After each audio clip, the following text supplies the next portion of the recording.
everyone, it's Sean McCracken here with Jeff Higley on the second day of the 2016 NYU Investment Conference. And Jeff, I think a lot of the conversation today and yesterday has revolved around this idea of kind of differing sets of expectations and different outlooks on things. I mean, CEOs talked yesterday and today about the differing outlooks when you're looking at the U.S. versus global performance, different outlooks short-term versus long-term, and different outlooks just within the industry and within Wall Street analysts. I noticed the CEOs brought up this morning the fear that they have to ride down to Wall Street and talk to all the analysts, and they go from talking about 20-year expectations to the last 6 weeks and the next 6 weeks. Another thing that I also noticed was there was some discussion about the closing of this bid-ask gap that we've heard about a lot since Alice, and it seems like my colleague Stephanie Ricca tweeted out this morning that there seems to be a coming down to earth moment for a lot of sellers, realizing that this isn't just a blip on the radar, so they're coming down closer to buyer expectations. What are you seeing today in the second day? Yeah, I mean, you're dead right on that. I think the takeaway that I have from here is that bid-ask spread is starting to shrink. Not a whole lot yet, but it will as the rest of the year goes on. You know, obviously sellers are trying to time their sale to the peak of the market, and the peak may have happened, depending on who you talk to, 6, 12, maybe even 15 months ago. So a lot of sellers are now realizing that maybe they missed the exact peak, but they can still get out and still make some cash. And the buyers, of course, are all looking for that value add opportunity that just hasn't quite materialized yet, but certainly will as prices come down and you know, and industry fundamentals start maybe flatlining a little bit more, which I don't think is going to be for you know, anytime real soon.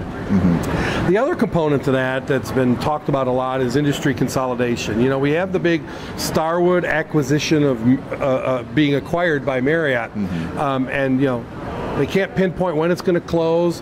The only thing that anybody can really agree on is that it's really going to be an industry changer because of the magnitude of that deal. And will there be others that follow? Depending on who you think, who you talk to, there could be a massive consolidation of everybody, or there could be nothing. You know, I remember 20 years ago talking about the fact that there was going to be someday there's only going to be 5 hotel companies, and we're still talking about that today. So you just really never know. What could happen outside of the brands, it could be the ownership ranks, and particularly, you know, we heard this morning talking about Cyril Shaw talking about, you know, public-to-public REITs, and that being a possibility of some consolidation activity there, and that kind of makes sense given that the REITs are kind of all suffering, you know, on their stock price. Their net asset values are down. If there's going to be any time, I would think that the next 12 months would be it.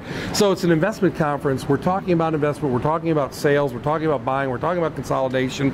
Lots of stuff going on just in that whole financial front. Absolutely. And back to your point about the REITs, I mean, there's been discussion I've heard today about the push from activist investors just wanting to see something to close that gap between asset values and where they're trading.